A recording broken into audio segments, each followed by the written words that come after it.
I'll never turn, I'll never bend. I'm with you now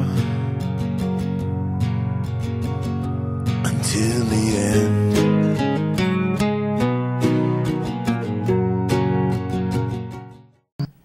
Good evening. Welcome to Conspiracy Cafe. I'm your host, George Freund. I'm with you now. I'm with you to the end. And so are all the crew around that channel here in downtown Toronto, the one and only place where we can deal with a lot of issues that corporate media don't even dare to tread. We thank you for coming out. We thank some of our benefactors this month for making all this possible, because without your help, it is very difficult sometimes. So to the NYPD collection hat, very, very much appreciated. And to our other friend who used the PayPal in Florida, thank you very much too. This is going to give us 5 good punches to the solar plexus again to kick that dirty old New World Order where it hurts. And that's what it's all about, because these people are working overtime to take you apart. You don't have to be Greek to understand, but you understand it a whole lot better if it is in Greek right now, because they're just tearing that country apart. Can you even imagine that you got to beg for food? Can you even imagine you got to beg for money? Can you even imagine you're fighting in the streets for all kinds of things you don't even understand? It doesn't matter what side of the line you're on, whether you're on the police line or you're in the protest line, as your whole life has been turned upside down, maybe never to be righted again in a generation or 2 generations. And you don't even know where it got you or how it got you, because corporate media won't confess to the crimes. We have to break the bricks ourselves and have alternative points of view. I watched this video, BBC show called Panorama. It's on the website conspiracy-cafe.com.net or .org, compliments of our good friend in California. And it was called Poor America. And I have to say, after watching that, just tears come to your eyes for a lot of reasons. One, because of all the suffering people. And if you have any kind of a heart or any kind of empathy towards anyone or anything, you can't help but be very, very moved by that story. And the other one is just to see the United States of America, the greatest economic power that has ever existed on the planet Earth, getting the same treatment as Greece, but just it's at the later stages that this is going to come to pass for the United States. Greece is already on the burner of the stove. America's going to come later. So you know what's coming for it. You know this is going to be magnified 100 times, maybe 1,000 times. And you still can't twist the mental morons away from their TV sets and pop culture and sports and bullshit. They just eat it up with a spoon. And it's like I've said many times, and many times again, I hope it's said again, if you're not prepared to face a difficult reality, you're going to have to live it. And you look at that video and you see, what's it like to live in a drainage tunnel? To go to the homeless shelter and there's no room for you, they have to divert you to a park and you live in a tent in the winter. To know that there's 1.5 million homeless children in the United States. 1.5 million. So the show focuses on Las Vegas, and you see 50% of the kids in school are homeless. 50%. They go to bed hungry and they wake up hungry. In America. And you look at these fat cat corporate bastards, and whatever you call a Congress or a Senate, stuffing their faces 6 ways from Sunday. If I was a father, and I am a father, and my kids were going hungry every day, the social services would probably be all over me saying, you're not a good father. You got to do something about that. Well, as President of the United States, as governors of the various states, as representatives of the people in the Senates and the House of Representatives, you are the collective fathers and mothers of those 1.5 million children that you're letting go hungry every day. So you're an abomination as a parent. And even worse, well, then you bring in your law enforcement agencies to pepper spray them, kick them, beat them, and knock them about. So that makes you a triple, double, quadruple, quintillion, whatever bad parent. Because if a parent ever tried to thump you around the way the local constabulary do, they'd put you in jail and throw away the key. But it's okay for the big brother state to do that. We'll starve you, and then we'll beat you, and then, like Humphrey Bogart used to say, we'll kick you in the stomach for mumbling. Well, I guess they don't do that now. They taser you a couple extra times for mumbling. And that's your wonderful big brother government for you. I look at those kids. One little girl, I forget how old she was, but she's quite young, so maybe she's 6 or 7 or something like that. And she's very withdrawn, and she doesn't talk to anybody. And then they talk to her and get it out of her. You know, well, what did you eat? How do you get by? She doesn't want to tell, because her mommy has to kill the rats to feed her. And rat meat's good. If you live in Asia, they sell rat meat. You know, instead of McDonald's, you can have McRat burgers and stuff like that. They sell them all over the place. But it's fresh, killed, wholesome rats. Stuff that lives in urban areas may very well have eaten rat poison.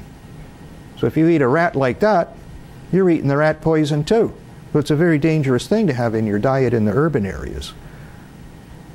But holistically, socially, spiritually, it's a terrible thing to know that there's a beautiful young child in the United States who's shy and withdrawn and living on rats. That kind of shakes the ground under my feet and under my soul. But I'm not a corporate bastard. So I can feel that way, and I can talk about things like that. And we put a addition up on that as well, where there's a charity in Las Vegas that has a big collection list. Maybe there's some things you can supply to those people so that they can have just a slightly better day tomorrow. That would be very, very nice. And then there's another part of the story where there's a big free-for-all at a hospital where a whole bunch of good doctors and dentists volunteer their time and their money to give free medical care and dental care to people who don't have any. And people come in the middle of the night and they line up for hours and hours and hours. People that should probably be in a hospital bed. But they're standing in line with their crutches and their wheelchairs and in horrible pain and agony so they can get treated for whatever they've got. And at least for the dentists, well, they can do it right then and there. They have like something almost like as big as a gymnasium, 10, 12 chairs, no waiting hardly, and perform some of these dental surgeries to help people. And that's a good, decent thing to do. Any professional should be volunteering to do that. I only heard of one here in Ontario, Canada, that did that. There was one woman I remember reading about in the newspaper who offered services one day a month for free for people who don't have dental care. That's part of being a professional, right? You do it for the good of the team, for the good of humanity, because you get so much coming back at you from society because you were put through the school system and you lived in a decent and fair place and you could have a trade like being a dentist. So that's part of giving it back. You do it for whether you believe it or not, but because God shines down on you and you get blessings for something like that. So if all the doctors did that and all the dentists contributed a day a month, it would be a better place. So in the line, of course, there's one guy who needs more than a doctor. He needs a surgeon. He's got a hernia, and it's leaking. And the risk is infection. And after infection comes gangrene. And after gangrene comes death. He makes $5,000 a year. He can't afford the operation. It's going to cost $20,000. So the two doctors who volunteer to examine him tell him he has to go to the emergency ward. His life is on the line because once this infection starts, they may not be able to put it out. And he'll cause tremendous damage to his body and he may very well die. And he says, I can't go, I can't afford it, I don't have the $20,000. And then you just look at this and you go, I guess I'd be a very poor doctor if I was a surgeon. Because I couldn't see allowing myself to go to bed at night knowing that there's people who are going to die because they need a surgeon and I've got those skills. Just like, I guess I got these skills. I'm a mouthpiece. And if I don't mouthpiece, people will die. So I could sit on my ass somewhere and flatulate, or I could do all kinds of hobbies or lust after sports or the pop culture and all that sort of thing and just let lots of people die. But for whatever little bit of God-given skill I've got to research or to look at facts and data, I've got to try to present it to the world as best as I can so those people don't die, like generally all of us collectively and the next war they want to make for us, or the economic collapse that millions will suffer through, never knowing what hit them. We give you a fighting chance. It's a two-tier thing here. The patient has to come to the doctor. So you have to change the channel. And if you do, we win. Everybody wins. And I look at that as a major blessing. I don't want to look out the window and see destruction all over the world. I don't want to see America brought to its knees and people are in the streets with nothing, with no hope, no employment. Because what we see in that little documentary could be magnified thousands of times over if these incompetent bastards aren't put out to pasture and replaced by patriots. People who understand there's 4 quarters in a dollar, somebody's got to earn it to give it to these taxes that just get frittered away for virtually nothing. With, you're lucky to get back a penny on your dollar by the time they pay the collective interest, the waste. It's just despicable and sickening. But that's why we come out to play here. We can change the paradigm if we want to. And I want to, because it makes me sick. Like, you'd almost want to track this guy down in Tennessee and write him a check for 20 grand and say, buddy, live. The tears in his wife's eyes would be nice if they're wiped away permanently so he can live a fruitful life. And she was right. Take the operation. Money's created out of thin air anyway. It's not like they're going to take the pieces back out of you. The repo man won't be coming for the sutures. We also posted a movie on the website. It's nice to find one once in a while. I never saw this one myself, so it was a surprise. Stayed up too late watching it. The Dogs of War. Because if there was a cute little version of what's going on in the world today with some of the ships we've been following, like the Global Star, the Fen Sky, the weapons crossing frontiers, little wars being started here or there to replace leaders. We're seeing this all over the Middle East. And this was just a nice little old movie that just summed it all up quite nicely on how mercenaries work, how they travel, and how they do regime change.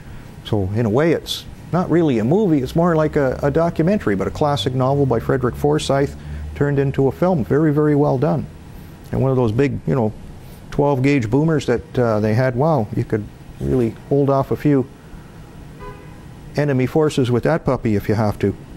So of course after I finished the movie, the Google code's up because it was already into the leap year day, and the last thing I wanted to do in the wee hours of the morning is start working on that, but it's a big one, it's a complicated one because it's Rossini and he wrote a lot of operas and it tells you a lot of stuff in there, and we're only looking at it at the beginning level. If you could read music, you could take this much further to look at the, what scales it's played into, what notes are involved. You might get information out of this that tells you time, date, place, and how many megatons they want to unload on you.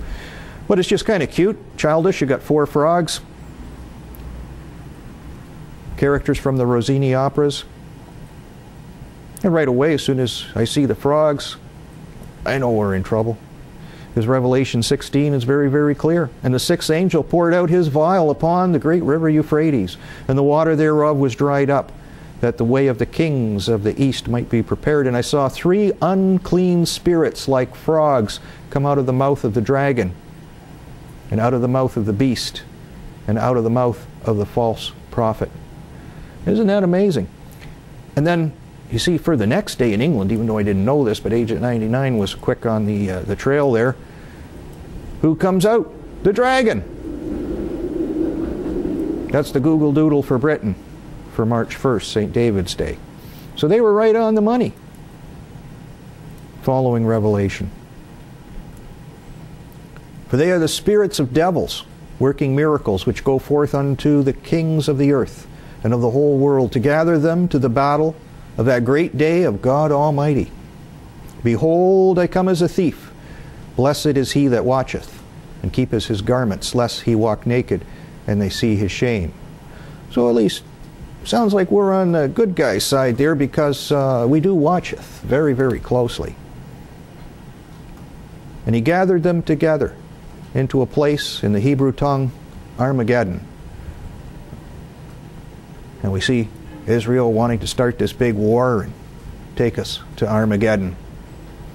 Because this is the dumbest idea that anybody could ever come up with, because even if Iran is making a nuclear weapon, by attacking them, they're surely going to use it when it's finished. Even an idiot should understand that. So I look at this as an end-time doodle. I don't think we desire to go to war, but I look at our leaders here in Canada, and that's all they talk about is like stupid stuff. It's like little pranks. Oh, you used a dialer machine in the last election. Oh, pee-pee on you. Oh, and you want to snoop on this guy and this guy, and you know, it's just childish. It's like you're in a kindergarten class and it's Larry, Curly, and Moe. Somebody pulls your hair, and you know, somebody slaps you. And that was the Prime Minister's speech. And a quick aside from the Leader of the Opposition. They pay them for that. It's just like wrestling. It's a giant diversion. So is anybody talking about, hey, there was a plot to kill Vladimir Putin? Say he's the guy that's got some of them nuclear weapons, real ones. It's not this, well, do they or don't they? What can Iran really do? We don't know yet. Will it work? Well, it won't. We don't know. So you kick the guy who's got the nuclear weapon square in the cojones. You were messing with his government to interfere with their election with these plots that come from these so-called, you know, groups of people, which will be in the other blog, that, you know, just try to upstart these people. George Soros and his magic funds. The Chinese concur that, you know, we can't allow them to go any further, even if it means war. But we talk about both. So at least one thing we can do, and that's why we put up the image there about Jesus praying at Gethsemane, because a little prayer goes a long way at times like this. So we get into our doodle. Okay, we're going to show the picture? Okay. I'm just reading from the screen there, Aaron, so that's why I'm moving it sometimes. If I talk about the picture, then show the picture. So the first opera is The Barber of Seville. It's a complicated opera, generally understood to be a love story. There are many contentious plots. There's a woman named Rosina, and acts of subterfuge to win her hand, and that's just like the world. It's just nothing but subterfuge. So one of the suitors, Count Almaviva, uses disguises to get close to her.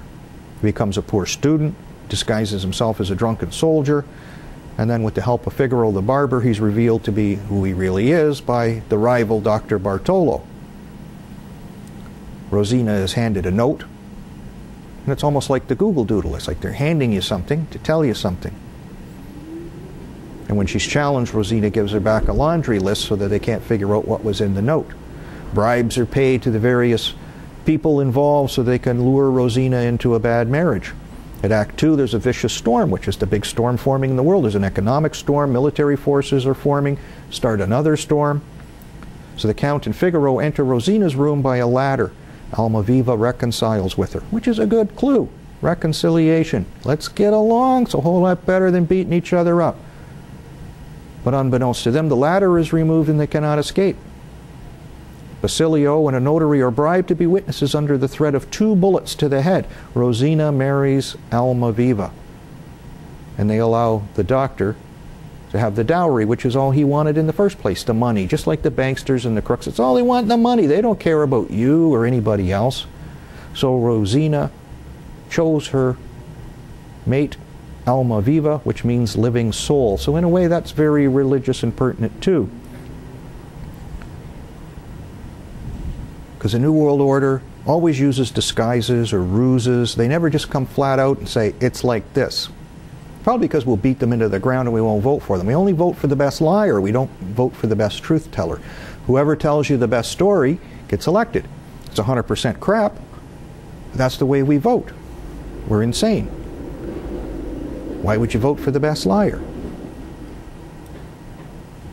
Rossini also lived in a village called Verona, and Verona was the code, the Soviet code, post-World War II. And that kind of lodges a little bit of a hint that they're using something like this.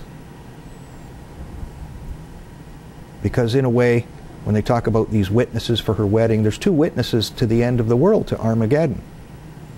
An Antichrist is shot in the head, and it's supposed to just wound him, and people think he's God after that. So the references to the bullets in the head are very appropriate as well. But the other operas go into much more detail. Of course, one of them is Cinderella, the classic case of the girl who's exploited by her evil stepsister. So she's the working slave of the New World Order. Beaten, abused, you do all the hard stuff while we live in luxury. So this is how free trade works. Works like Cinderella. The two wicked stepsisters, they get all the money, and the Cinderella in Asia or Africa works like a slave for less than $1 a day, and that's okay. They think it's okay. I don't. So we could show this picture here with Cinderella kneeling by the fireplace. And the kneeling is kind of a good thing because it almost shows, like, you know, a religious devotion, because, well, you're down there, you can pray or something like that for better circumstances, which ultimately did come for her. In the next opera, Siramende, 1823. It's based on a story of an Assyrian queen, Semiramis. The opera takes us to Babylon and Persia. Wonder if those have been in the news. Persia is Iran, of course. Yeah, oh yes, yes, we're going to blow them up. They're going to blow us up. Yes, Armageddon. So this woman, Semiramis, does all the great works along the river Euphrates. Oh, river Euphrates, that was in Revelation 16. Ah, yes. She's the daughter of the fish goddess, abandoned by her parents. She was raised by doves until she was found by the royal shepherd, married to a general, had a son. The general conquered all of Asia and died. That's right, 200 million man army comes out of the east. Well, maybe that general might die too. Semiramis masquerades as her son because her husband died, and of course women had no rights back then to have inheritance, so she pretended to be the son so she could get control of the army. In many versions she's displayed as a harlot. So harlot, we hear, like, you know, the one who rides that red beast or something like that. Is that she going to be the harlot for that? She was the consort of Nimrod for the creation of Babylon. She married her son in another variation, so that puts her at the top of the charts. She invented castration, and eunuchs, and the chastity belt, so I guess she's no fun. And then this is sort of a picture of the unholy trinity, which she would represent, with Nimrod and their child representing the other side. So it tells you a lot in that Google Doodle about the growing beast of the New World Order to conquer the earth, how they use deceit. But then we have a happy ending, because there's the next character, and he's right in the doodle, William Tell. And of course the opera, William Tell, and many stories about William Tell. Rossini did that one in 1829. It's the struggle for independence from the Habsburg Empire. The story of revolution, setting people free. It's got to be a good story. So we have a wicked leader in Switzerland, where this revolution happened in that day, called Gessler. The subjects were forced to pay homage to him as they passed one of his new jails. And like they do that a lot. Canada, like our Conservative Party, wants to build lots of prisons. So I guess Harper's got to change his name to Gessler. Or maybe his name was Gessler and he changed it to Harper. Because that's the only answer they got. Just build more prisons. Starve them little bastard kids and build more prisons. It's the only way. I look at that as, like, you know, how do we get losers like that in charge? But there's one guy comes along, an obscure huntsman named William Tell, and he refuses. Sounds like me. I'd refuse too. The penalty, of course, for refusing to pay homage to the hat hung on the pole outside of the prison is death. So they mention in the opera that there was a trifling misdemeanor committed by an old man. So for his offense, he's blinded by Gessler. Sounds like, you know, today you got some old guy selling milk, and like black helicopters come out of nowhere. The guys with the TAC units come in, you know, to like a little Mennonite farm or something where everybody reads the Bible and is honest and as decent as the day is long, kicking in the doors, down, down, down, everybody down, everybody down. Guess we got to be thankful they don't blind us. They just taser us a couple times. 2%, homo, cream, 3 times, squirm, you bugger. So do any of you people in charge start to realize you're working for the bad guy?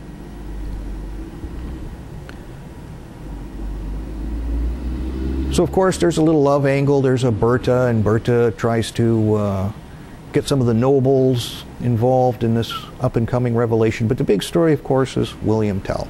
So William Tell doesn't pay homage. His son brags about him.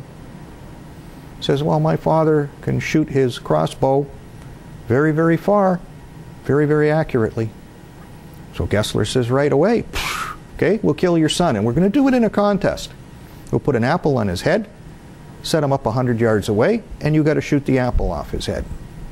And then you get to kill your son, and I have my justice as tyrant of the canton in Switzerland. So Tell is just mortified, but his son says, no, father, you can do it. I know you can do it. So Tell does it, but he takes 2 arrows, puts one in his belt, shoots the arrow off his son, or the apple off his son's head, and he's got a backup arrow. And Gessler says, what's that arrow for? He says, that one's for you. Ooh. Ooh. No way, Jose. He arrests Gessler, throws him in prison. Then the people get ornery. We have revolution. Gessler's put out of power. He comes to a point in time where he's going down the road in his carriage, and there's a woman begging on the street. She'd probably be in Las Vegas nowadays catching rats for her kids to eat. And she's begging for mercy. And of course Gessler is just prepared to run her down.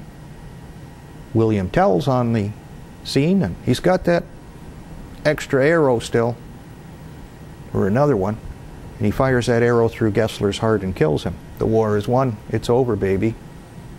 And it's very symbolic in many, many ways. Because one, it shows that we the people matter, and it also brings something else into the equation, the Father and the Son. And who are the Father and the Son? Shouldn't have to explain it too hard, but the Father, and then he's carrying the crossbow, which is like the cross, a wooden cross, the Son. God and the Son, they win. And the symbolism is they shot the apple. And what was the apple? The apple was the thing that was bitten in the Garden of Eden to throw us down here anyway. So in a way, you're destroying the symbol of taking the bite out of the apple. Some other guy made a big corporation about that and died recently. Didn't do him too good. So very, very interesting. Maybe we'll show our little video here. Where did I get this one? This one's kind of cute. This one's Vladimir Putin. It's in Russian. I don't understand what it says, but we just go as far as to Armageddon. See, we're all worried about Iran. There's a shit bit of money. Even if Iran builds one, we got 10,000 to drop on them collectively from all over the world, I'm sure. Like it would just be a glazed parking lot. Nobody's going to commit suicide that hard and that bad, but they like to build up this fear and ramp it up on us. But then, what is there really to fear? Maybe this.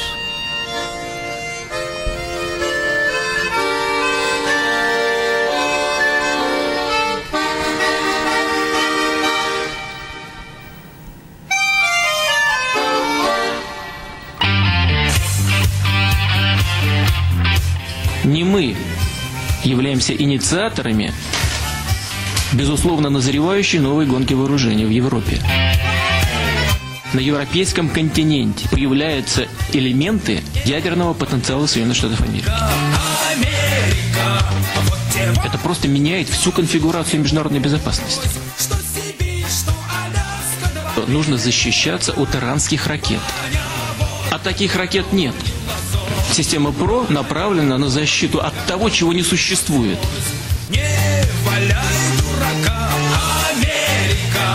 Мы вынуждены будем создавать системы преодоления системы этой ПРО. Отсюда, ребятки, наша Родина диктует свою непреклонную волю остальному мировому сообществу.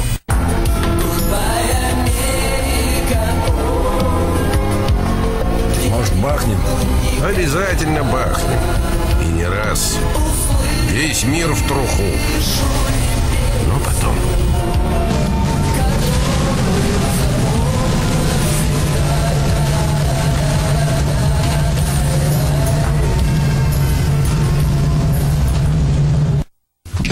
происходит одностороннее разоружение России. Но если That was the flash when it took off. That was pretty good. So we're all afraid of these, this magical bomb that Iran's going to make. Russia's got hundreds and hundreds of those little portable ones on the back of a truck. They got all kinds in submarines, and they got kinds they can deliver with airplanes, and they got intercontinental ballistic missiles in deep silos all over the place. And they make fun of the fact that they're going to make you eat radioactive dust. And they show pictures of the president when he was much younger picking his nose. Not something he probably used in a commercial to get elected. And we eat this stuff all the time. This is a very, very, very dangerous time. Because George Bush started the Cold War all over again. And we didn't do them any help because we made some moves on the grand chessboard. We talked about this submarine that caught fire in the northern base. One of these Russian nuclear ballistic missile submarines. Was that, like an accident, a welder's torch? Or was something going on? Because before we broke for Christmas, we said, baby, it's going to get hot out there. Nobody talked like that except me, because I'm half profit, or maybe even 3/4. But I just knew something's coming, baby. It isn't going to be pretty at all. So even though it wasn't reported for some period of time, we had no way of knowing there was a nuclear incident over the holidays. And then, of course, the Soros people, with their companies, they did this plot to try to disturb the Russian election. That was just super bad news there. So they always talk about like democracy and all this kind of stuff, but it's all crap. So it's bad enough. Like I remember when Putin was talking about that, he looked really angry. Like way more angry than you're just screwing around with my election and getting people to demonstrate in the street. He looked angry enough, like, some assassins were coming to town for like the Day of the Jackal. That's how angry he looked. And you saw that little red button? That's the button, right? You put that one down, there's going to be 1 million people going to paradise. Some fast, some slow.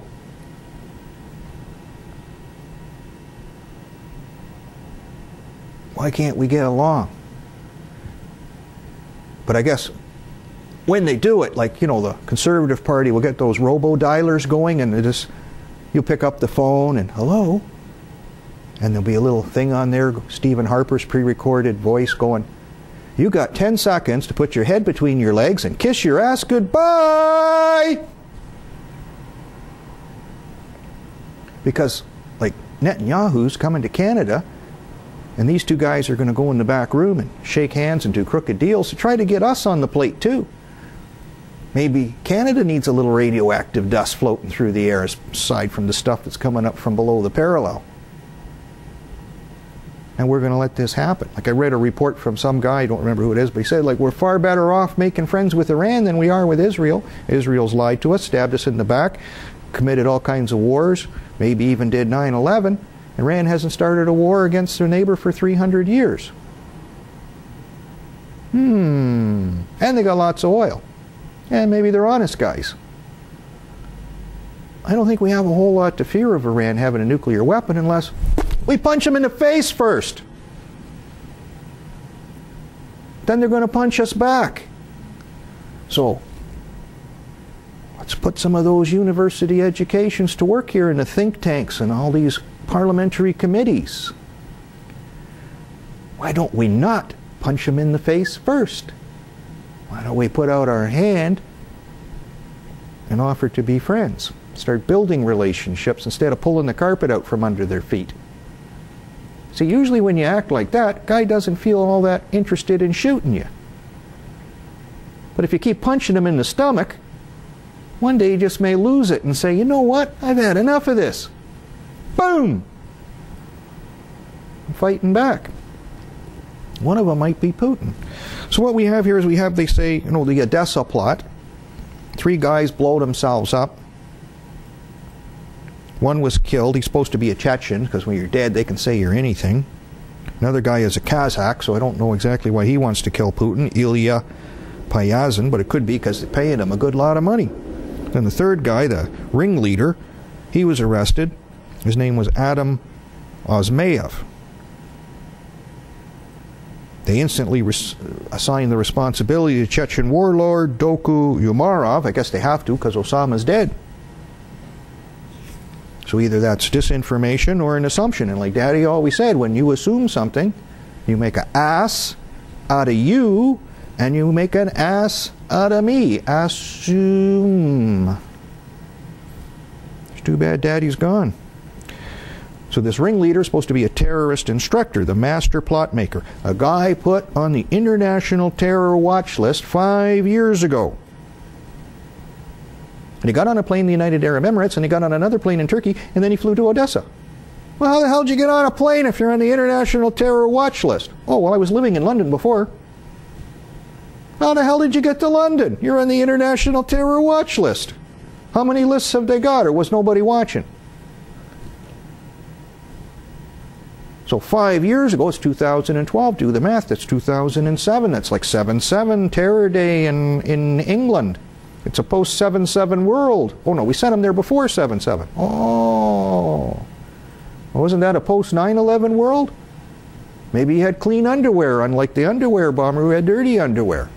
So you're on a terror watch list and you can get on a plane. Or maybe it was the same thing where you got like one of those guys in the suits with the dark glasses who, you know, looks like Men in Black. And he puts the guy on the plane. Don't worry, Boris, you don't need a passport. You just sit down and do what you're told. So that sounds to me like if you can move freely while you're on the terror watch list and go to London, then that tells you who you're working for. You're not working for the Russians. Probably not working for the Chechens either, because they can't tell MI5, MI6, and the London Metropolitan Police to shut up and let the guy through. The only people can do that are your own team. So it's either LMI5 or LCIA.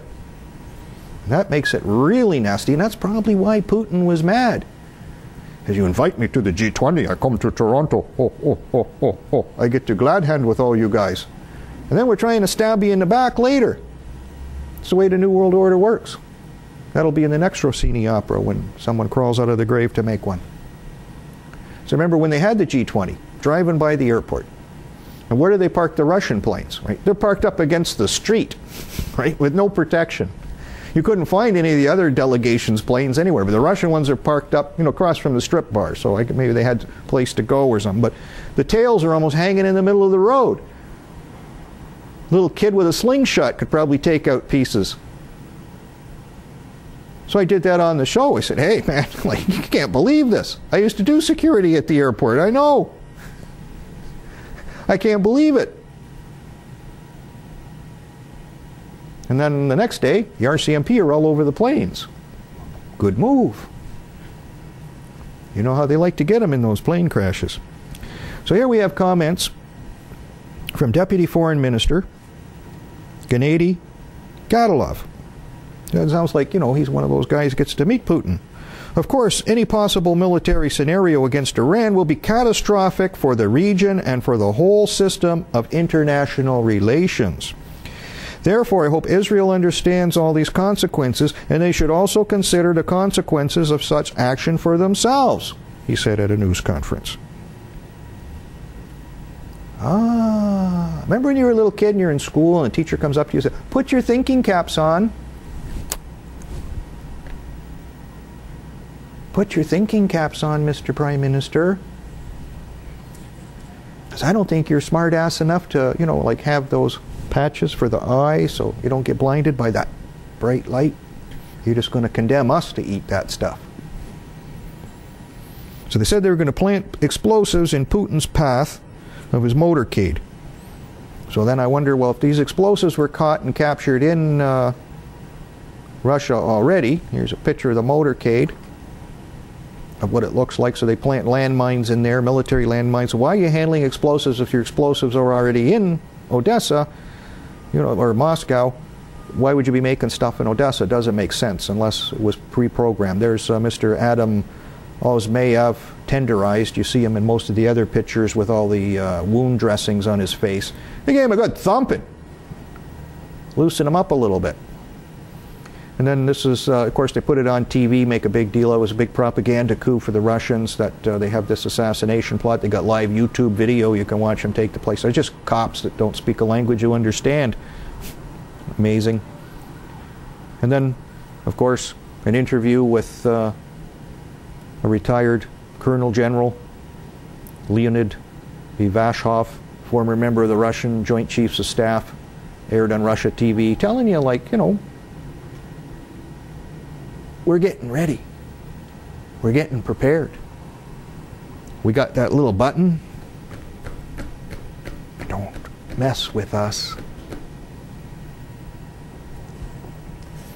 And then we got all our losers just talking about, you know, mundane bullshit that don't matter for crap.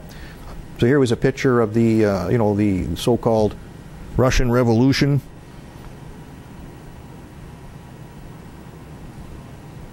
That they had over the holidays. Then the Chinese get in there, Major General Zhang Zhuazhong. Hopefully I'm not pronouncing that right, because I hate to say, you know, that the guy's mother's a cow or something stupid. But I'm not too good at Chinese.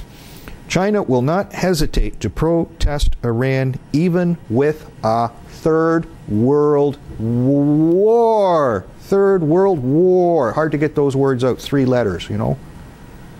Even in French. Guerre. Wow, we couldn't get those out in the House of Commons. So, you know, Israel's going to come here and say, hey guys, come with me. There's this biker gang over there. We're going to go start a fight. In 2 languages. Come with me. And we're dumb enough to go. And then you walk into the biker gang, there's some big guy in there named Bubba, and he goes like that, boom, with his beer belly, knocks you through the door. And that was your biggest and toughest guy. And he's on the ground spitting out his teeth. And we're next. Because we didn't get to pick. It was all done behind closed doors. Thank you, Mr. Prime Minister. Thank you. Thank you very much. Even Obama's not dumb enough to want to go into Iran. What are we going to send there? 6 beavers? And an aardvark? Well, we don't have aardvarks in Canada. Maybe we can borrow one from the zoo. Excuse me. So this will be what it'll look like, I guess. So this is from the movie The Odessa File there, with the woman screaming in the background, the agent on the tracks, the train coming, as this train is coming. And this is what you're fighting against, not our pussies here. This is Putin. Putin was the head of the KGB. He's a tough guy. He's a soldier. See, that's a pistol. He knows what to do with it. I can blow your balls off from 50 meters. Come and get me, asshole. So he is a scrapper. He can do it.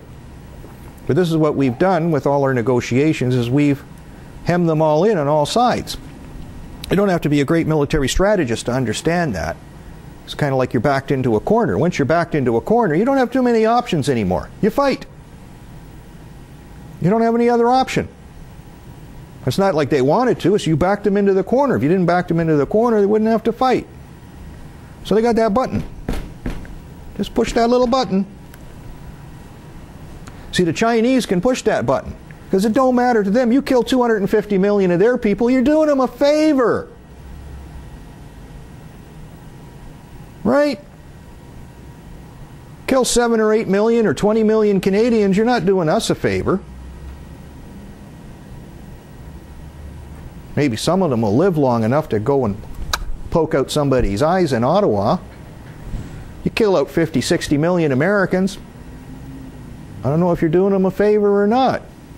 But you can't get their eyeballs off the TV set. Oh, look, it's the Super Bowl. Ooh. Oh, there's a wardrobe malfunction. Ooh. Holy shit. What are those 6 things coming out of the sky? Didn't get to finish my sentence. See, we got the lowest common denominator setting the stage for Armageddon. Because that was something that always amazed me when I was a child and I first read that. It was like, it comes like a thief in the night. And I could never understand that. Go thief in the night. How can it come in? This is even in the 60s, right? We got TV, we got radios, we got movies. You can pick up the phone, call anybody in the world. How can it come like a thief in the night? Because nobody's watching. Nobody. So that's why it says in Revelation that blessed are those that watcheth. Even reading the book of Revelation, you are blessed. Because these blessings can turn the pot off the stove. Why would you want to do that? It's a whole lot better just to be blown up in a radioactive paradise or something. I say it, the mind just boggles. So even in this comment from this general, Russia does not want any military operations to be waged against Iran or Syria. I assume that the people in the West and in Israel who designed the schemes for a large geopolitical operation in the greater Middle East region draw a direct connection between the situation in Syria and in Iran. Indeed, these two countries are allies, and both are considered guaranteed partners of Russia. The only question, therefore, is who will they try to destroy first as a stable country, Syria or Iran? A strike against Syria or Iran is an indirect strike against Russia and its interests. Russia would lose important positions and allies in the Arab world. Therefore, by defending Syria, Russia is defending its own interests. In addition, Russia is thus defending the entire world from fascism. I've said that for years. Everybody should acknowledge that fascism is making strides on our planet. What they did in Libya is nearly identical to what Hitler did and his armies did against Poland and then Russia. Today, therefore, Russia is defending the entire world from fascism. So in their view, they have a just cause, a just war to go to war. And that's something, as soon as I learned about this Bilderberg group, I was going like, wait a minute. Some Nazi resigns from the SS, marries some chick who's a queen in the Netherlands and gets to be, you know, the prince. And he starts a group after the war that really is basically a Nazi front organization called the Bilderberg Group. And all our leaders are picked and chosen from there, and they run the world more or less. And then you got to bang your head with a mallet and go like, how does that happen? And then you find out later, like the Germans had a plan for after the war. We have some of it written on the website in earlier editions. You can look up the Naumann conspiracy, as Werner Naumann was the propaganda minister's assistant. That was Mr. Goebbels. And you look at the way that we're propagandized and how the corporations just own Parliament, they own Congress, they own the media, they own everything. They own opinion. And they're taking us to a brick wall with Russia, where there's some guy with a button who says, I'm going to save the world from fascism. And he means it. So blessed are the watchkeepers. You better be very happy to be blessed. So I guess Israel's going to come in with their playbook. This is the playbook here. He's going to go up to Harper and say, see, Harper, this is our team here, right? It's just like football. No risk, no worries. So we can take this route along the Turkish-Syrian border, come into Iran, smack their ass. Well, that don't work. We'll go through Saudi Arabia and piss them off and attack down here, smack their ass. Or, since the Americans are pulling out Iraq and Iraq doesn't have an air force, we can take the shortcut, go through Iraq. But even taking a shortcut, it's a long way, and we're going to have to refuel all these fighter planes in the air with our few long-range tankers. But you're not walking into a cakewalk like you did with your other bombings where you attacked buildings that were above ground. These are deep bunkers. Highly protected bunkers. We don't even know if we know where all the bunkers are, so that's the other big thing. Even if you blow some of them up, we don't know if we're blowing up all of them. And some of them may survive. And the ones that survive, guaranteed, when the day comes that they can come up with something that's going to barbecue your butt, they're going to do it. They're going to do it. And Armageddon will be split, just like it said in the Bible. Then you have to wonder, because our Prime Minister claims he's a Christian. I wonder, what book have you read? I Am the Babysitter by Vic Tay's Babysitter? Or the Stasi Handbook on How to Listen to Everybody's Conversations? What book have you read? Well, you don't need, you're just another whore, so the check's here, baby. It's probably the Israeli Prime Minister coming with the, hey, you know, I got videos. You going to come along with me, Mr. Harper, or do I show them? Maybe that's how it works. It's difficult to say. It's a very strange world. But of course, at the cafe, we go to the extremes, and one of the extreme places we've been, of course, is to the Antarctic. We talked about a lot of the things going on with the submarines, the exploration, New Schwabenland. Wouldn't you know, there was a giant explosion that destroyed the Brazilian base on King George Island. What are the odds? So they have this massive fire. So behind the smoke, unfortunately I don't have that picture handy, but there were pictures behind the smoke where you see like a big hill, and it's looks like it's cleaved in half. It's like a baby little Armageddon, just split in the middle, right down the middle. So that really, really appealed to me. So when you see pictures about this, you'll find it. Let's see, can we get a better St. George Island here so you can see? This is the Brazilian base, Ferraz. And then the Peruvians came across with their little speedboats to help save people. 2 people were killed. Everybody's more down on this end of things, studying, doing research, monitoring stuff. But we have to wonder, like, what's really under there? Was Admiral Byrd correct? Because there hasn't been an explosion and fire down there for a long time. So that really makes us wonder, what are we dealing with? This is a very, very, very strange time to be alive. One, because it appears all the people who are on our side, or claim to be on our side, are really traitors, just working for large corporate interests. Another story that's come out is it was 2 massive explosions in Siberia. And that's got to set your mind on fire a little bit. Some of them are saying that there was a pole, this is a potential for the pole reversal. So on the 9th of February, the 12th of February, there were mysterious blasts in the Kemerovo region of Siberia. Some of them described them as something akin to like the 2008 Tunguska event. I don't think it was that big because it didn't flatten all the trees and everything, but it was a hell of an earthquake. Stuff was shaken all over in certain villages. And this is a picture of a pole flux showing that we may be coming up to what they call a geomagnetic excursion.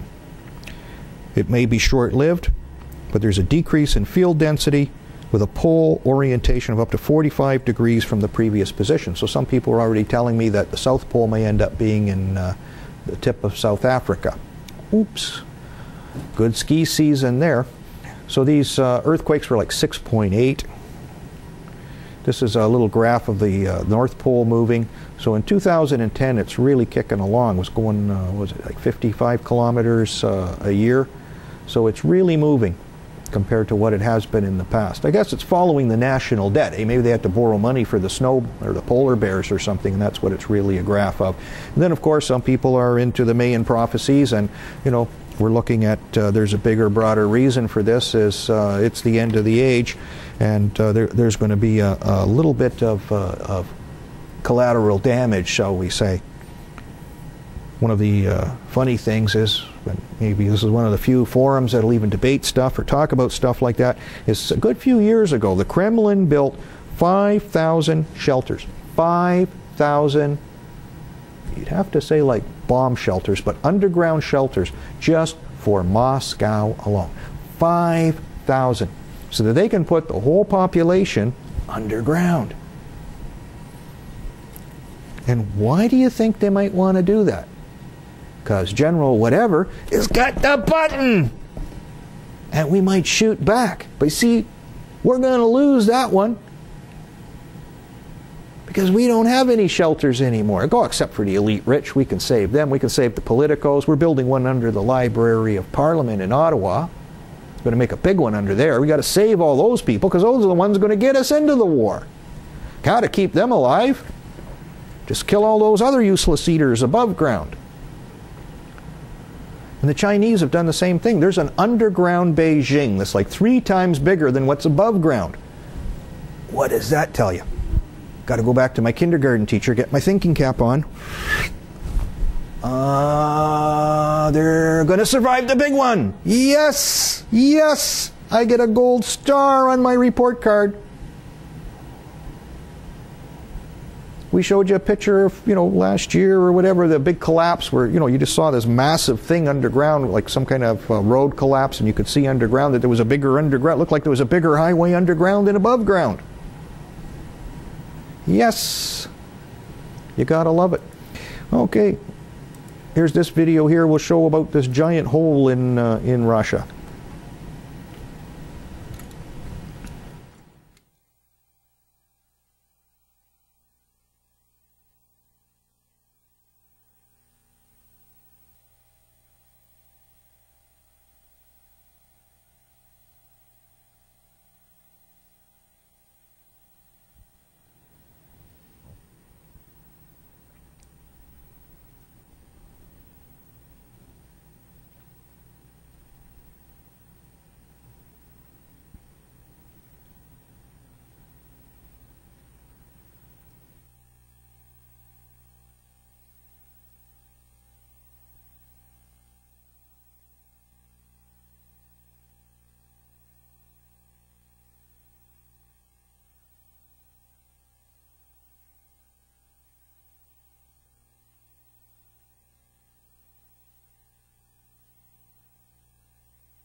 So isn't that amazing? You know, you see some of these things, that these giant sinkholes that have come up all over the world. They've made it on various you know, news shows and such like that, and the mind's just got to boggle to say, like, wow, you know, how does this happen? What's going on? Of course, nobody tells us. They just say, well, you got this massive sinkhole, and we don't really get like National Geographic Explorer going into the hole later and telling us what's down there. It's just kind of like swept under the rug.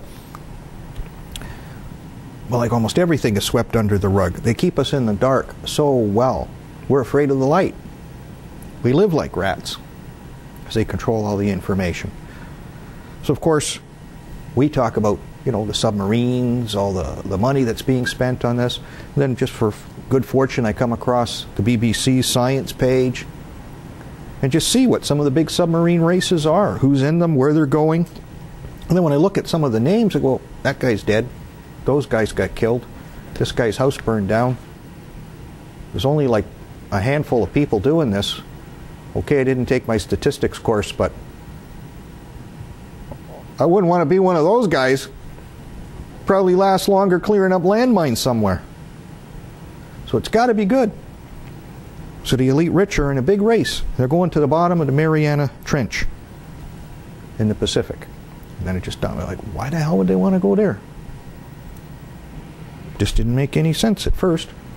So they're buying all these research submarines. They're going to go down the trench. Of course, we've talked about some of the ones. We had this little boat here, the Chabaco Bay, taking a bunch of Russians, who were probably special forces agents, to Ecuador to go to the Galapagos Islands, and this little submarine with a luxury yacht. We're the only people that talked about that. When I did that show that day, we said there was going to be an earthquake, that these guys were up to no good. And before we finished the show, there was an earthquake. Like, what are the odds? A zillion to one? We went, you know, live on the air. I'm still in contact with the guy who did that show. I wonder if he's got that episode still around, because I'd love to post it on my website. And you can listen to it. Like, we were just mortified that that happened. So here's some of this is the Mariana Trench here in the Pacific. It's probably not the best map, but Japan's up here where the cursor is, and then you just follow this thing like an appendix down north of Papua New Guinea, and that's the Mariana Trench. That's the deepest trench, ocean trench there is. So you have different missions: Triton submarines in Florida, Dewar submarines, backed by the Google guy Schmidt, Virgin Atlantic's mission, and James Cameron's mission. So you go, oh, wait a minute. Virgin, Mr. Branson, his house caught fire and burned to the ground, right? Let's see, we got that picture there? Yeah, there we go. Big fire. Necker Island, you know, he had to run out in the buff to save the girls, which, good man, got to respect him for that. Saved his mother. And who was his guest there? Kate Winslet. Yeah, you got to run out to save her. Can't let her go down. So you got to wonder, like, has it got something to do with this? Because what happened with James Cameron's crew? We talked about that. Mike DeGray, Andrew Wright, killed in a helicopter crash in Australia just this year. And what really got me suspicious was this guy, Steve Fawcett. he was going to take delivery of one of those submarines a couple of weeks after he disappeared, and ultimately probably died.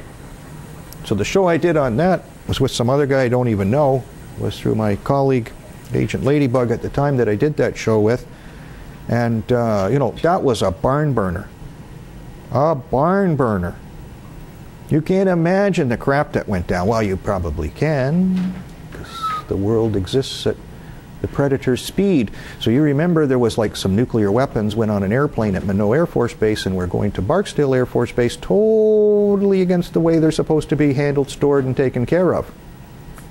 That some military men, even a general in Alaska, committed arkancide, military policeman died, young fella fit as a fiddle, croaks, because he was guarding those weapons and knew too much.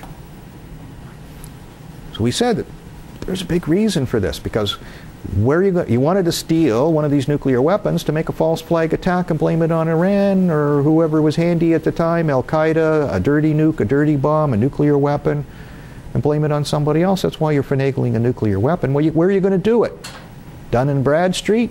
No! You go to Groom Lake, Area 51. You sneak in what's called a Janet flight, where you don't have to report anything. Completely off the radar. FAA, hear no evil, see no evil, speak no evil. Classified, everything's top secret. It doesn't exist. But see, there's this guy, right? And he's rich and he's a billionaire, and he's flying along the perimeter of the base. And when you go across the line there, they shoot you. If you're flying, they shoot you down. So Stevie Fawcett's just going along, and he goes, holy smokes, look at that big military plane bringing in those nuclear weapons. Oh shit, look at that bright light coming up from the ground. Boom! You're gone.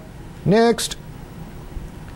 So even the elite rich get taken out when they got to take them out. I think he saw too much. They didn't find his body for a year. The radar around there has got to be so good you can see a fly's ass. And they couldn't find his plane. When they started searching for stuff, they found planes from the 1920s. Can't find his plane. Found it a year later after it's all over, because they probably came up and just planted some stuff around while people were sleeping. Then you got to wonder. He was involved in the race. The coordinates we have on a website for people who are into the numerology stuff, there's like 911s all over it, 666s and all that stuff, because he left from the Flying M Ranch, which is owned by the Hiltons. It's not like we've been nice to the Hiltons many times over, talking about Paris Hilton and some of her connections with people who end up deceased. Stevie, baby, don't stay at the Hilton. So this was the little submarine that he was going to have control over, the Deep Flight Challenger. So it's made like an airplane, goes to the bottom of the Mariana Trench. It's just spectacular. Of course, he never lived to see it. Graham Hawkes, the inventor of it, is now working on the Dewar team with Mr. Schmidt from Google. Maybe Google wins these wars. And Mr. Cameron, he's done a lot of stuff, but he's not showing his hand. He's not showing his submarine or anything like it. This is Virgin's submarine. That's a pretty cool, slick little baby. He's still in the race. Triton Submarines is in the race. They're more interested in like a $250,000, you know, tourist journey to the bottom of the sea. And this is the Dewar submarine that they're using now, very research-oriented. Looks like something you could easily take under the ice cap in the South Pole if you really had to. See our alien friends or whoever's down there. And of course, when he goes, Mr. Branson's going alone. He's not taking Kate with him. Too bad. I always heard it's a lot of fun at the submarine races. And this is just like a nice view of his submarine from their propaganda going to the bottom of the sea. Because it's a whole new world down there. I don't think they can get access through the firmaments, but maybe they do. I think you got a better chance at the poles. This is a Japanese island, or underneath off the sea, in a Japanese island called Yonaguni-jima. I hope I didn't say your mother's an Eskimo or something in Japanese, but we're doing our best. So this little island has an underground or underwater civilization. It's all over. There's pyramids, structures. Those are scuba divers in the picture. You can see that on our website, conspiracy-cafe.com. And those are like the big stone things on Easter Island, those big statues. So this is in the shallow waters. In the deep Pacific, there was allegations that there was a continent called Mu. My colleague Tim has talked about that extensively. And then when we look where the end of that continent ends, it's in the Mariana Trench, at the end where these guys are going. So are they going down there for a reason? Could very well be. It's a very, very interesting time. There's no doubt about it. And they even have, that's why they call that submarine Challenger Deep, because that's the name of the point to go down. And then, of course, the book at the end, The Lost Continent of Mu, people reading all those dangerous things carved in stone, telling you about what's going on, because you're not supposed to know. It's all a secret. It's just, like I say, the first conspiracy was the world is round. And you know what? The world is round. But they never told us. They kept it a secret. And the reason they kept it a secret is they wanted to get there first. So if there is something under the firmaments, and God says there is, they want to get there first. These things here are called the Phaistos discs. They were discovered in 1908 in Crete. And just like the ancient writings that you might find in a Mayan civilization or something, they're really cute. And we don't know exactly what they say, but they're really cute. And they may be instructions on how to get from A to B to Z. But nobody's going to tell us because they want to get there first. But if you're into ancient writings and the secrets of the ages, that might be one place to look. It's brilliant. Like the history of this planet, the things that are around it, just absolutely spectacular. Of course, we can't go to Area 51, but that doesn't stop us from talking about it, because some people who go there on Google Earth report that they're building a pyramid there. Well, isn't that a fine kettle of fish? Some people are saying that, you know, some of the ancient pyramids may come alive for one reason or another, but we have a pyramid at Area 51. It wasn't put there by the ancients, I don't think. It's probably put there by the moderns. It's flat on the top. Some people said alien spacecraft or some sort of disc-shaped thingamabobber that gets you around the universe may land on the top. Whether that's true or not, I can't say, because I haven't been in one. Because we live in the Flat Earth Society of Stephen Harper and all his morons and goons who do professional wrestling in Parliament and pretend to be our leaders. So we can't let them off the hook, because they're still coming up with this Bill C-30. Anonymous says they attacked the police website, Ontario Association of Chiefs of Police. Maybe they did, maybe they didn't. Maybe Anonymous is really an agent arm of the government to do cyber black ops, just to justify. Everybody's, you know, sorry about all the stuff they said about old Vic Tays, because, you know, he was doing the babysitter. So that's all swept under the rug now. Now everybody's mad at the Liberals because maybe the Liberals revealed the truth. Don't tell anybody the truth. So here's this guy wants to spy on you because he's supposed to be going after pedophiles, and he's banging somebody's daughter because he likes them young. There's the pot calling the kettle black. But this guy, I like this guy. One of our best benefactors sent me this. This is a cute little ditty that somebody wrote, and you gotta love it.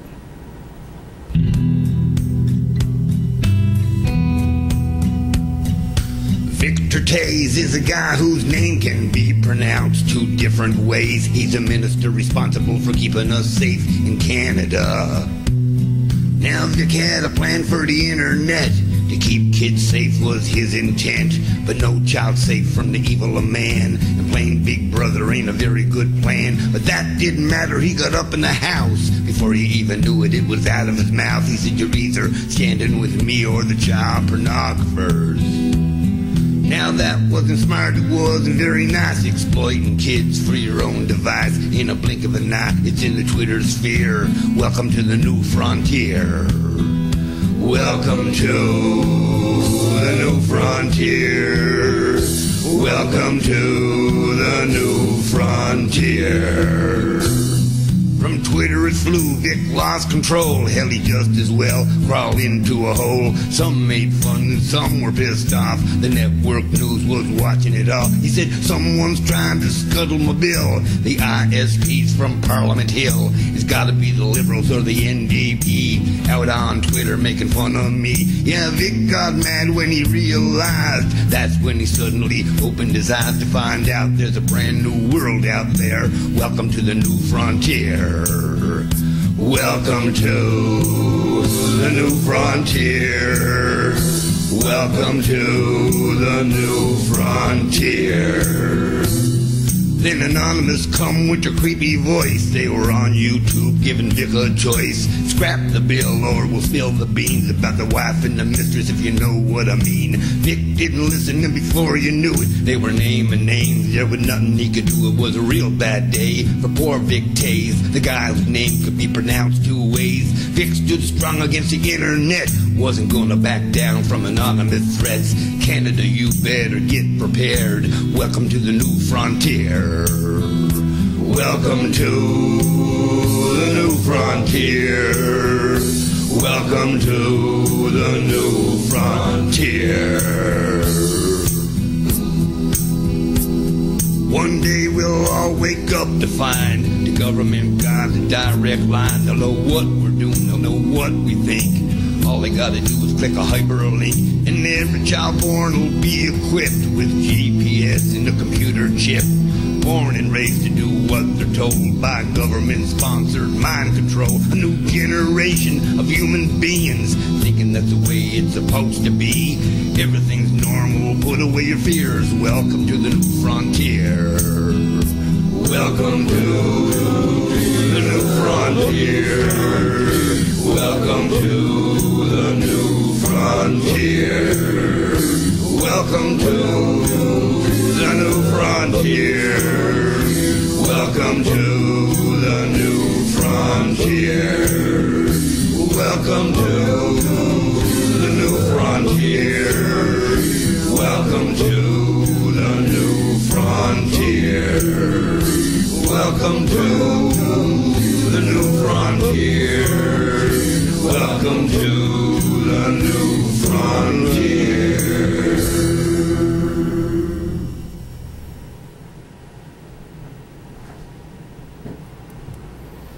Okay, now that's something that should be like #1 across the country, man. That's way better than the crap that came out of Parliament with the WikiLeaks and all that kind of stuff, because it sums up everything about Big Brother, how they're going to watch us, turn us into a global police state, controlled by fascists, just waiting for some risky to push the button and straighten it all out. So it's just shocking sometimes when you look at how many views that has, which it's just the most spectacular little video, especially in light of what's happening politically in this country and most countries in the world, that it isn't being played on every radio and television station across the country or going coast to coast, going viral 6 ways from Sunday.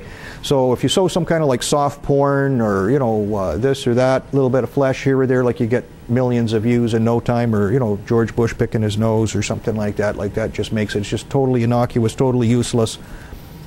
But this just sums up the world so nicely.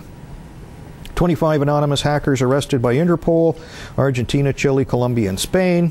So they seem to be able to catch their guys. Our guys aren't caught, so maybe they were the police in the first place, hacking their own website. And then the Toronto Sun did a fantastic piece. Potential is there for a Big Brother surveillance society. Catching up to us almost. So they're worried about Bill C-30, pressing the alarm button. But we're already being watched and tracked, the author of that says, in so many different ways. At the border, on your phone, in the car. And then she comes up and even says what I said. That where you live, they can watch you with anything. And then she gets into, you know, all kinds of stuff. Surveillance cameras, kitchen appliances. They can watch you with a kitchen appliance. Video game systems, televisions, cars, smartphones, anything at all with a computer, of course, because they can turn on the camera and the microphones anytime. But she gets into it, the television. So what's Roger's big game right now? They're going to have TV in every room. You've got a new system where you can watch TV in every room. There's only one little problem, Rogers, is you can watch us in every room too. Because in these new TVs, the new smart televisions, smart satellite mapping and remote tracking, they have fisheye webcams, interactive TV shows. Yeah, we can watch you too. Just like Ray Bradbury's dystopic novel, Fahrenheit 451. Switch on the cameras without you knowing it. It's even been done. In Philadelphia, the school district turned on kids' laptops to watch them at home in their rooms to see what they were doing. Going blind. Then, of course, see, let's put the shoe on the other hand. There's a lot of emails between the Obama administration and Monsanto. So people have put in a Freedom of Information request to get stuff to find out what they've been talking about. The Public Employees for Environmental Responsibility are attempting to uncover Obama's connections to Monsanto-linked lobbyists. And they're worried about that because Monsanto's a dirty, evil beast. And one of their dudes works for the Obama White House. So he's got a conflict of interest. So it's only reasonable that we should want to know what's in there. But no, you can't. You can't. Because the information contained in the Biotechnology Industry Organization, BIO's, lobbying strategy is in there. It's a secret. They can't allow you to find that out, what their corporate techniques are. So they're withholding all that stuff. Oh. I bet you I know what's on those emails. It's what account numbers in Switzerland the money went to. I don't even have to see the emails. You can just smell it. And who else were we tapping? Let's go back in history. They were tapping, MI5 was tapping King Edward VIII and his brother, Prince George, who was the next king. They had to do it the hard way. Like, guy had to call through the garden, use some tools, get on the wire, and listen in the bushes. But they did it. Cherry Blair, Prime Minister's wife.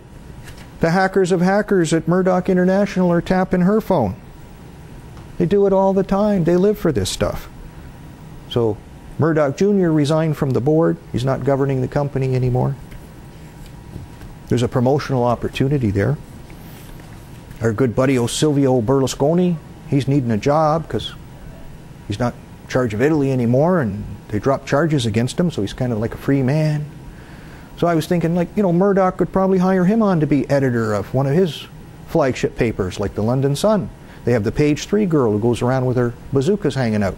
The only thing is, with Berlusconi and Murdoch, their page 3 girl would only be 3 years old.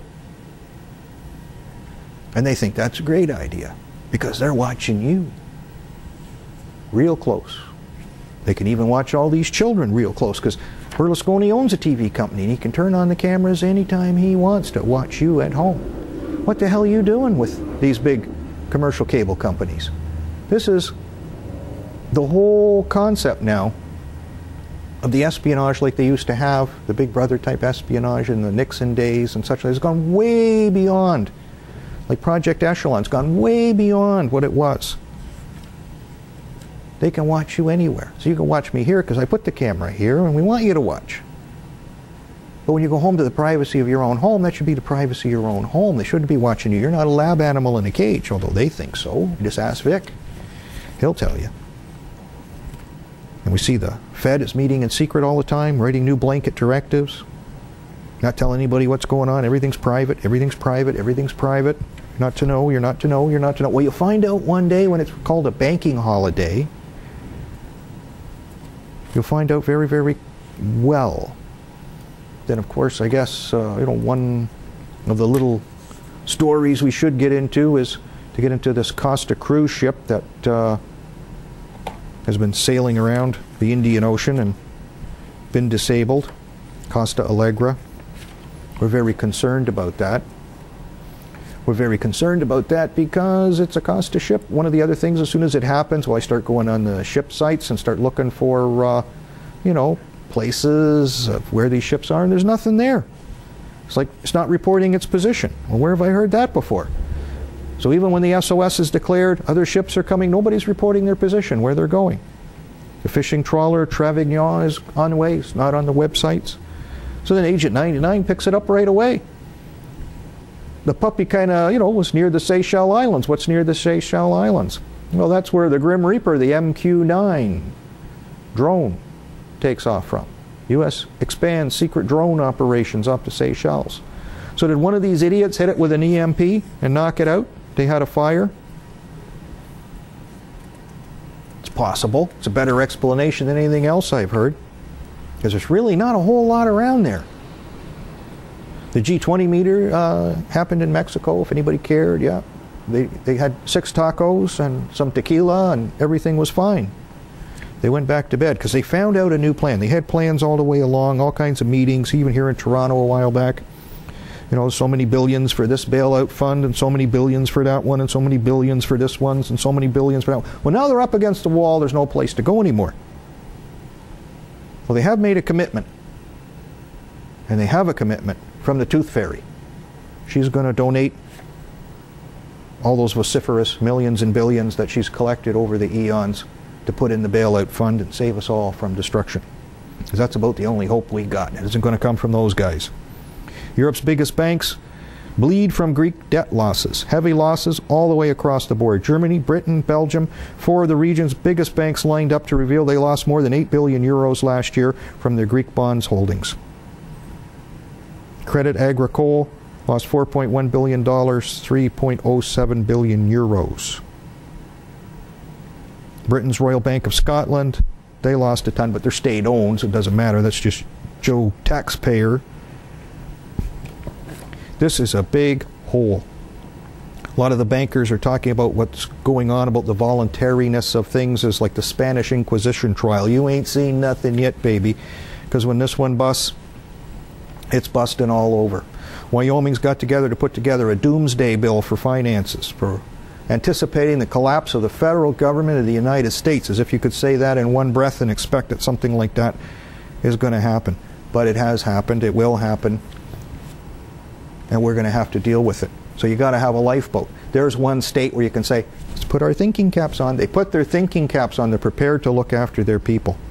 And of course, Mary sent us some legal term from Black's Legal Dictionary called rebus sic stantibus, and I hope I didn't say something weird, but that's how we look to pronounce it.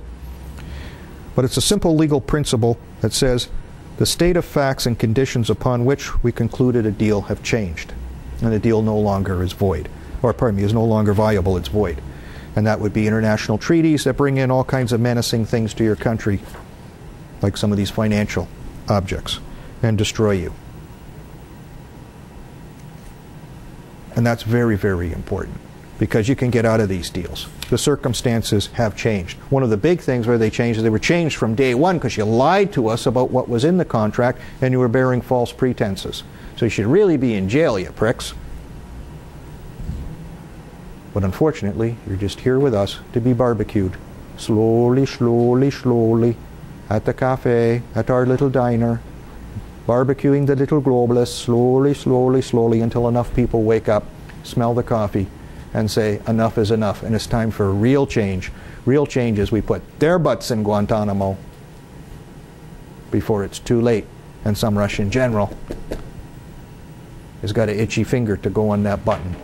We can't allow it to ever get there. We have to be the watchman on the wall. It's our duty. It's our responsibility. There's no turning back. It's either mushroom clouds from coast to coast, or we make some changes. We better make those changes, because if we don't do it, the Russians and the Chinese will do it for us. We don't ever want to see that happen. So that's why we come here to this place, that channel in downtown Toronto. Conspiracy Cafe, the one and only point of the sword. If you can help us, help us. Everyone you save from a nuclear winter will be blessed. Blessed and blessed and blessed again. So we thank the people who have blessed us with their contributions this month. We'll be here again next week, and after that, and after that, and after that, because we won't run away.